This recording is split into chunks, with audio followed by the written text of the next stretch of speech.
we're back at the range to do another 6 Slouch carriers with the 303s. So here we have 17, 18, these are all the befores of course, and 19. And then we go up into our larger sizes here, so we've got 20, 21 and 22. Alright, so let's see how today's shooting goes, and then I'll also step you through the refurbishment of these. I'm going to do a couple of different designs on these when we get back to the workshop, so let's see how they turn out. Should be another great day shooting. We've got all the boys here, should be a great day.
G'day you all, so we're back from the range, now stepped into the workshop. Let's have a quick look at the targets, the Slouch carriers before we move on.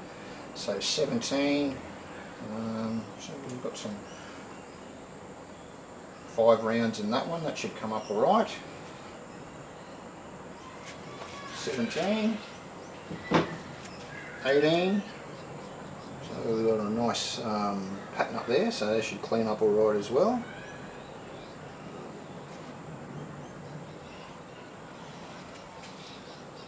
On to 19, now this one took a few more rounds, we got a little bit carried away and put a little bit more rounds onto this target, and we also had a big blowout here where the fasteners should be, so I'll work some magic on that side. That should come up nicely as well. So they're all the ones for, you know, your size 58 and below. On to our larger sizes now. These are for size 59 and above. Got a lot of rounds put onto that one. That should be interesting. And this is a really nice pattern, number 20. So that should come up alright. Number 21. I've got some really good ones here. So these are all, most of those tearaway ones there are from the 1915 circa 303. That's inherent to that weapon. Some really good patterns on that one, so that one should come up nice. So I've got a few different ideas about how we're going to do these up as a finished product. And number 22 once again is the larger size. Yeah, so that's it's going to be quite interesting to bring these up. I'll get stuck into that.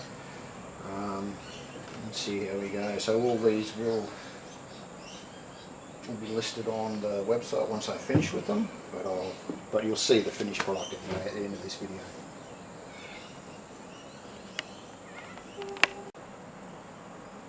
Alrighty, so let's have a look at this. So 19 and 22. Just caught my eye when I was placing them up on the counter there. So let's have a look at that. So you can see that number 19 there is without the fastener on that side.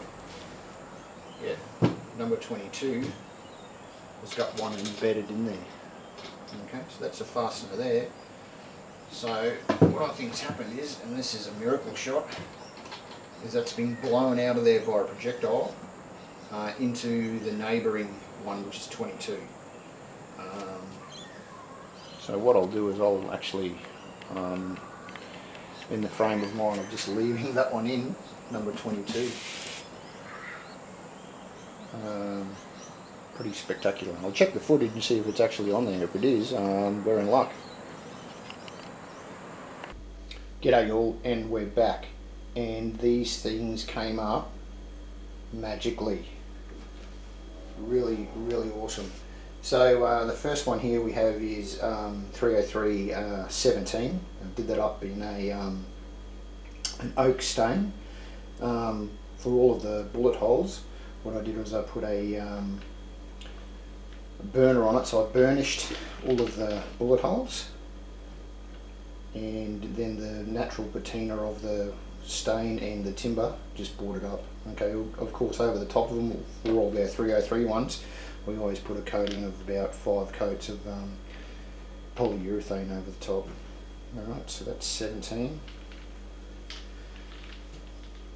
For number 18, once again the burnished look was applied to all of the bullet holes, and that's the same for all of them through this particular batch.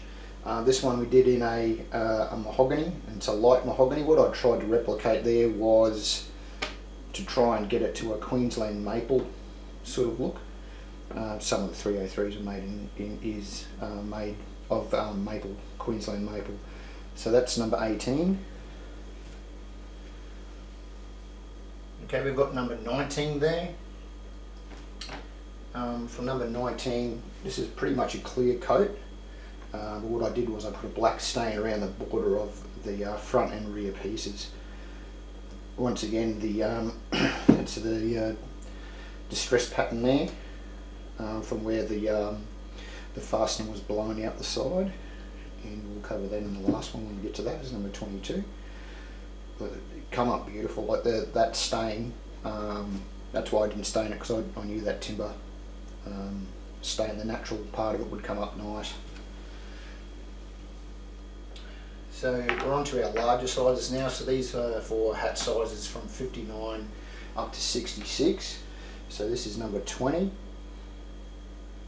This one is a linseed oil finish. So I applied linseed oil to the exterior and then coated it with polyurethane. Once again, to keep in with our heritage with the 303s, the timber and the linseed oil finish. So that come up really nice. It's a really nice finish. Number 21 is another mahogany stain. Some really good features on this one. Some of the bullet holes there, mostly done from the 1915 circa 30, and the back of it equally as good. Come up really nice. So this pattern around here as well. We're now on to our last one, which is number 22. This too is a natural stain, so I didn't actually put any stain on this except for the border where I put a nice black stain around it.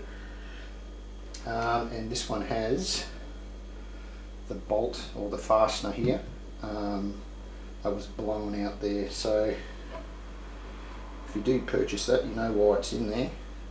And look at the back of that, the natural stain of that timber. Beautiful. So there you go. They come up really nice. So if you do own a slouch hat, why wouldn't you have one of these to care for your hat? They're the top of our range. We go through a lot of processes to get it to that point. Also include some photos of the slouch hats actually in them, so we can see them towards the end of the video. These are all up on our eBay store. They go pretty quick, so get in while you can. And thanks for watching, and put some bonus footage towards the end of this as well. Thank you, thanks for your time.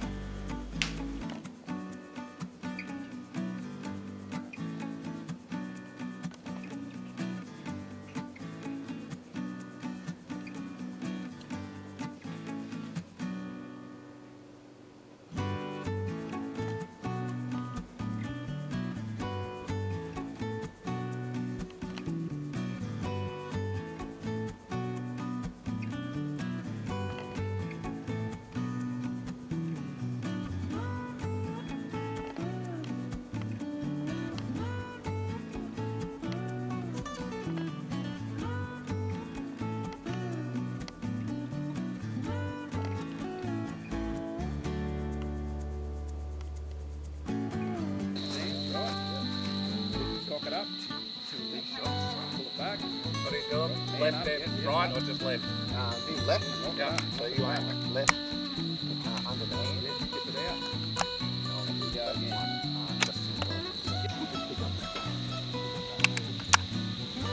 Alright, ready, Benno? Hang on, mate.